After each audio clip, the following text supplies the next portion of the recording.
Alors Sarah, donc certaines d'entre vous connaissent Sarah. Est-ce que tu peux nous faire une présentation très courte de toi, s'il te plaît? Bah, merci Sarah de cette introduction, puis merci à toutes de m'accueillir aussi. Donc je m'appelle Sarah. On s'est rencontrés, Sarah, il y a un peu plus d'un an. Par une amie en commun. Moi, je venais des États-Unis où j'avais passé 13 ans. J'avais eu une première carrière et je suis rentrée en France. Et quand on s'est rencontrés, j'étais un petit peu en recherche de moi-même et d'une prochaine carrière et de ce que j'allais faire. Donc, voilà. D'accord.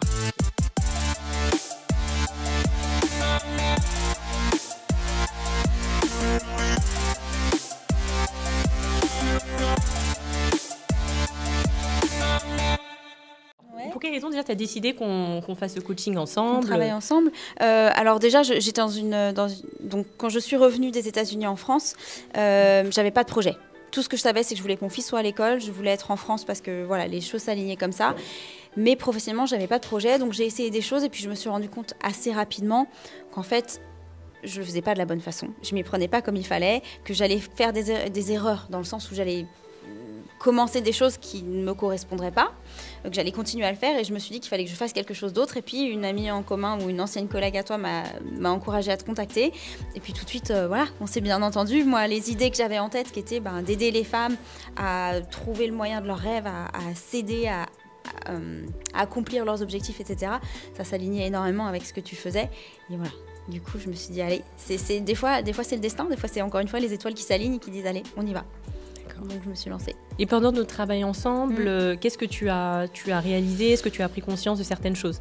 Ouais, j'ai pris conscience d'énormément de choses, tu le sais, bien sûr. L'une des premières choses, c'est que dans ma vie précédente, dans ma carrière précédente, j'avais confiance en moi, je savais qui j'étais, j'avais le contrôle, voilà, je savais que j'étais respectée, je savais que je pouvais me faire entendre, etc.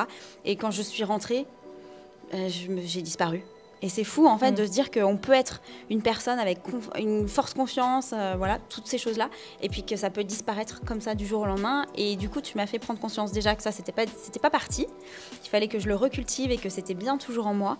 Et puis, tu m'as aussi permis de me rendre compte, en fait, à quel point beaucoup de choses que j'avais apprises et que j'avais faites étaient complètement applicables à une prochaine carrière. Parce que j'avais une carrière qui était quand même très spécifique, qui n'était pas forcément... c'était pas forcément évident, pour moi en tout cas, de visualiser comment ça pourrait me servir à la suite. Et donc du coup, tu m'as permis de voir ça. Et puis aussi, surtout, tu m'as aidé à retrouver mes rêves. Parce que moi, petite, j'avais pas de rêve. J'avais pas de rêve. Je pense que mes rêves ont disparu très très vite dans mon enfance. Et du coup, creuser, me rendre compte que ouais, en fait, j'ai des rêves. C'était magique. Voilà. Et qu'est-ce qui s'est passé après? Donc, tu as eu pas mal d'événements marquants. Voilà, on appelle ça rebondissement, événements marquants.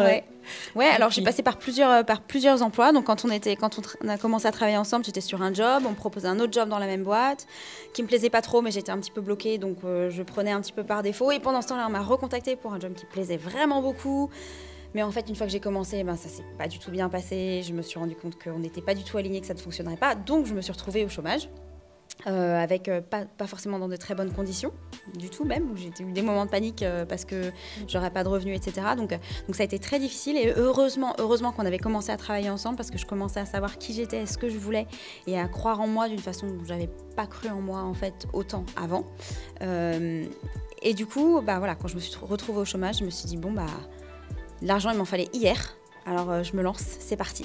Et du coup, j'ai eu plusieurs choses parce que j'ai plein de passions et plein d'intérêts, c'est un de mes problèmes, mais c'est une belle chose quand même.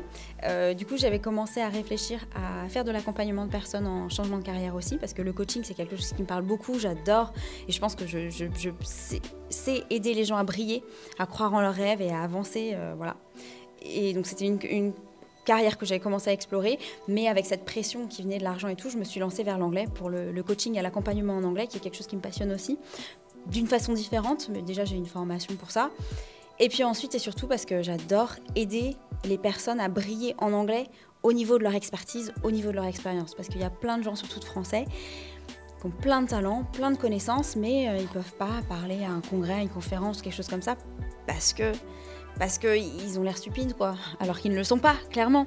Mais il faut que l'anglais soit au niveau de ce qu'ils ont à apporter au monde. Donc, c'est ce que j'essaye de faire aujourd'hui. Voilà.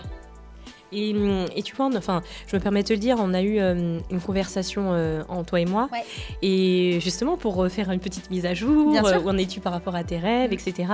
Et qu'en est-il alors aujourd'hui par rapport à ça? Alors aujourd'hui, c'est vrai que j'ai passé, alors au tout début quand j'ai lancé mon activité pour l'anglais, ça s'est très bien passé, j'ai eu un super premier mois, puis après les choses c'est devenu un peu plus dur. Et puis ma vie personnelle est devenue encore plus compliquée aussi. Et du coup, là, j'avoue qu'en ce moment, je suis un petit peu en période de repli où je me dis, ok, je survis, je fais ce que je suis en train de faire, je fais pas plus, j'en prends pas trop plus, je me mets pas trop de pression parce que sinon je vais être en burn-out alors que je fais pas grand-chose.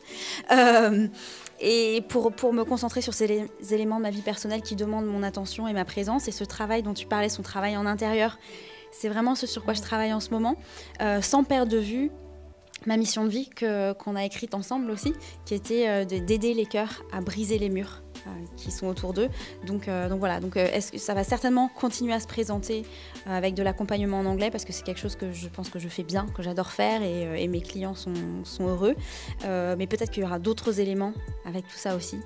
On verra. Mais je suis en période de repli, de nouvelles réflexions. Je pense qu'il a fallu aussi que j'accepte que voilà, j'ai beaucoup avancé, j'ai beaucoup travaillé parce que je voulais me lancer, et je me suis lancée.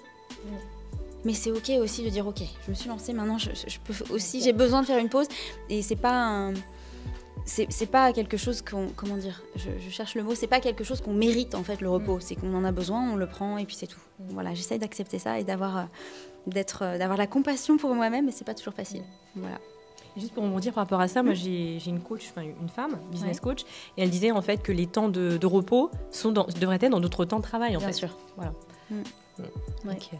Et Sarah, comme ça fait quelques mois que tu entreprends, quel bilan, il y en a certaines qui vont se lancer, qui sont déjà lancées, quel bilan peux-tu faire de ça, de tes quelques mois en tant qu'entrepreneuse? Est-ce que tu peux être... Voilà, de ton activité en tant qu'entrepreneur, finalement, toi, quels sont les avantages, les inconvénients, qu'est-ce que tu en retires, toi? Ok. Alors déjà, j'adore travailler à ma façon, avec mes priorités, comme je le veux, quand je le veux. Ça, j'adore. Une force, oui, quelque chose que j'ai développé, je ne sais pas si c'est une force, mais c'est une qualité qui me sert, c'est que quand le travail c'est fini, c'est fini. Ça, je le fais très très bien. Donc, je pense que c'est important de savoir faire une pause le week-end, etc. Après, c'est vrai que il faut vraiment avoir une mission forte pour arriver à y retourner toujours, parce que si la mission n'est pas assez forte, c'est facile de perdre l'énergie quand on est seul face à soi-même et face à son ordinateur, de perdre cette motivation, cette énergie. Ouais. Et voilà. Et puis aussi, surtout, je pense que ce que j'ai appris, c'est que c'est cyclique, quoi. On n'a pas une chose qu'on fait et puis c'est bon. En fait, on essaye et puis ça marche pas et puis on essaye autrement et puis voilà. Mais en ayant cette mission de vie qui est quand même le fil conducteur, en fait, je trouve que je me ramène toujours à ce fil conducteur, quoi qu'il arrive. Et voilà, c'est essentiel, je pense, pour lancer une entreprise. Et comment tu fais justement, ça pourrait servir à toutes les personnes qui sont là pour toujours rester connectées à ton fil conducteur? Déjà, j'ai un vision board, comme beaucoup d'entre vous d'ailleurs, j'ai écrit ça de façon très très évidente. Et puis je prends beaucoup de temps aussi pour moi, pour méditer, pour réfléchir, pour tenir un journal, pour prier, toutes ces choses-là qui font que ça revient, forcément, ça revient souvent. Et c'est des conversations que j'ai aussi avec les gens autour de moi. Pas tout le monde, parce que tout le monde n'est pas... c'est un cadeau, je pense, de parler de sa mission de vie, de parler de ses rêves. C'est un cadeau qu'on fait aux personnes. On ne peut pas faire ce cadeau à tout le monde, en tout cas pas tout le temps. Voilà. Et donc voilà. Donc je fais ce cadeau aux personnes en qui j'ai confiance et qui peuvent me le rappeler aussi. Très bien. Merci beaucoup, Sarah. De rien, Sarah. Merci à toi.